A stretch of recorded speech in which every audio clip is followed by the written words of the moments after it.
जुनून तू हमसे क्या क्या करवाता है, दिल से दिमाग पे आ जाए तो जहर बन जाता है।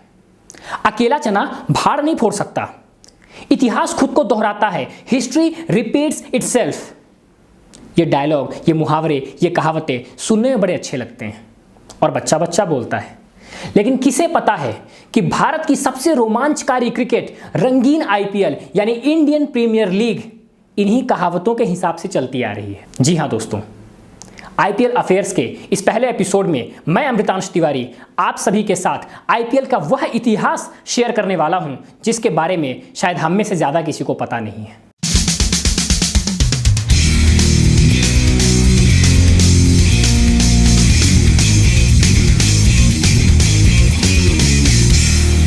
बात दरअसल 1970 के दशक की है। उस समय के ऑस्ट्रेलियाई मीडिया टाइकून कैरी पैकर चाहते थे कि ऑस्ट्रेलिया में खेली जाने वाली सबसे बेहतरीन टेस्ट क्रिकेट का प्रसारण करने का अधिकार यानी कि ब्रॉडकास्टिंग राइट्स उनके चैनल 9 नेटवर्क को दिया जाए, लेकिन आपसी कलह, अंदरूनी कलह के कारण शायद ऐसा नहीं हो पाया। लेकिन क्रिकेट के जुनून ने कैरी पैकर को एक नई दिशा दी। नतीजा, चोरी चोरी चुपके चुपके की तर्ज पर कैरी पैकर्स ने एक नई लीग बनाने का फैसला किया। इस लीग का नाम रखा वर्ल्ड सीरीज क्रिकेट यानी कि WSC, और इसमें खेलने के लिए उस वक्त के बेहतरीन क्रिकेटर्स को न्योता भेजा, जिसे स्वीकार भी कर लिया गया। और इन क्रिकेटर्स में शामिल थे ऑस्ट्रेलियाई कप्तान ग्रेग चैपल, वेस्ट इंडीज के कप्तान क्लाइव लॉयड, इंग्लैंड के कप्तान ग्राहम गूच और पाकिस्तान के होने वाले कप्तान इमरान खान। इन तमाम क्रिकेटर्स ने कैरी पैकर का यह न्योता स्वीकार कर लिया और WSC यानी वर्ल्ड सीरीज क्रिकेट में खेलने का फैसला किया। ऑस्ट्रेलियाई क्रिकेट बोर्ड की नींद हराम हो गई, क्योंकि तमाम क्रिकेटर्स WSC से जुड़ना चाहते थे। ऐसे में वह ऑस्ट्रेलियाई क्रिकेट बोर्ड के द्वारा ऑर्गेनाइज की जाने वाली सारी क्रिकेटों को बहिष्कार करना शुरू कर दिया। यह बात ICC के लिए भी चिंताजनक थी। नतीजा, ICC और ऑस्ट्रेलियाई क्रिकेट बोर्ड दोनों ने ही कैरी पैकर की इस सीरीज को मान्यता देने से इनकार कर दिया। और तो और ऑस्ट्रेलियाई बोर्ड ने इस सीरीज में खेलने वाले सभी ऑस्ट्रेलियाई क्रिकेटर्स पे बैन लगा दिया। जाहिर सी बात है, कैरी पैकर अकेले ही ये पूरा रिवॉल्यूशन नहीं ला सकते थे। ICC और ऑस्ट्रेलियाई बोर्ड के सहमति ना होने के कारण कैरी पैकर की यह सीरीज ज्यादा दिन चल नहीं पाई। लेकिन इससे कुछ पॉजिटिव चीजें निकल के आई। ये जो दस्ताने हैं, हेलमेट हैं, रंगीन कपड़े हैं, डे एंड नाइट की क्रिकेट मैच है, ये या तो उस चैंपियनशिप में इस्तेमाल किए गए या फिर इनका आइडिया वहां से आया। भले ही कैरी पैकर की यह सीरीज ज्यादा दिन नहीं चली, लेकिन एक चीज तय हो गई थी कि ऐसी कई लीग बनने की संभावनाएं जरूर थी। तो ये तो हमने जान लिया कि अकेला चना भाड़ नहीं फोड़ सकता, लेकिन मैंने ये भी कहा था कि इतिहास खुद को दोहराता है, हिस्ट्री रिपीट्स इटसेल्फ। हिंदुस्तान में कुछ ऐसा ही हुआ। SL ग्रुप के जी नेटवर्क ने भी भारत में खेली जाने वाली क्रिकेट के प्रसारण अधिकार यानी कि ब्रॉडकास्टिंग राइट्स के लिए BCCI के साथ काफी लंबी लड़ाई लड़ी। वे भी चाहते थे कि जी को भी इंडियन क्रिकेट को दिखाने का मौका मिले, लेकिन सबसे ऊंची बोली लगाने के बावजूद BCCI ने यह कहकर उन्हें अधिकार नहीं दिए कि जी को इससे पहले कभी भी किसी भी तरह के खेल प्रसारण का अनुभव नहीं था।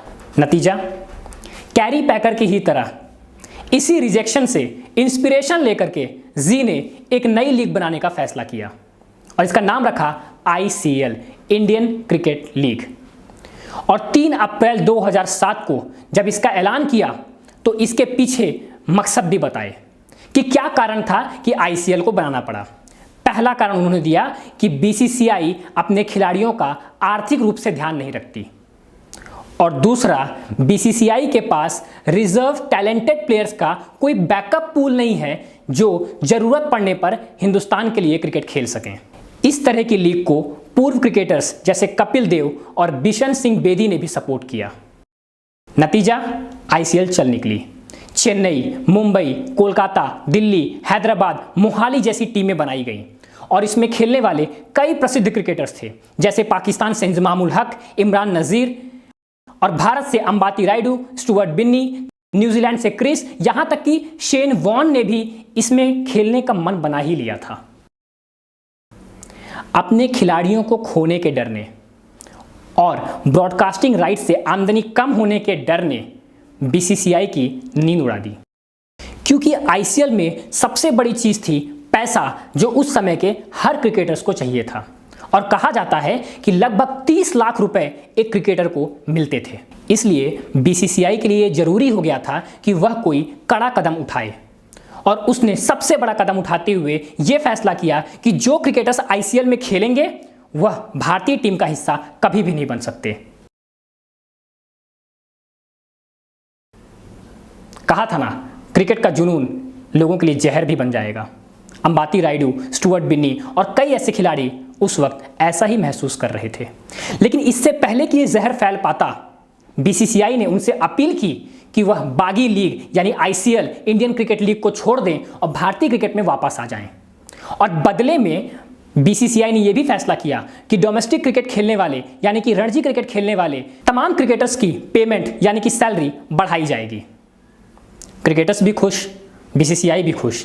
ये एक विन विन सिचुएशन थी। लेकिन इसके साथ एक और चीज लाई गई। 13 सितंबर 2007 को बीसीसीआई के वाइस प्रेसिडेंट ललित मोदी ने ऐलान किया कि वह एक नई फ्रेंचाइजी बेस्ड क्रिकेट लाने वाले हैं, जिसका नाम रहेगा आईपीएल यानी कि इंडियन प्रीमियर लीग। लोग ये भी मानते हैं कि आईपीएल के पीछे जो मास्टरमाइंड था ललित मोदी का, वह मास्टरमाइंड काफी साल पहले ही इस तरह की एक लीग लाने का फैसला कर चुका था। लेकिन वे चाहते थे कि इस तरह की लीग को एक नए ढांचे में, एक नए तकनीक के साथ, एक नए सिस्टम के साथ दुनिया के सामने लाया जाए। इसलिए जरा देर हो गई, लेकिन 2008 में इसका पहला सीजन होगा, इसका ऐलान वो कर चुके थे। लेकिन क्या था वो ढांचा, कौन सा था वो सिस्टम, कैसी थी वो तकनीक, क्या रहेगा आईपीएल का फॉर्मेट, ये सब कैसे डिसाइड हुआ, इसके बारे में हम जानेंगे आईपीएल अफेयर्स के अगले एपिसोड में। अगर आपको हमारा वीडियो पसंद आया तो प्लीज़ वीडियो को लाइक करें, चैनल को सब्सक्राइब करें और आपके कोई भी सुझाव हो तो कमेंट्स के जरिए हम तक पहुंचाएं। Thank you.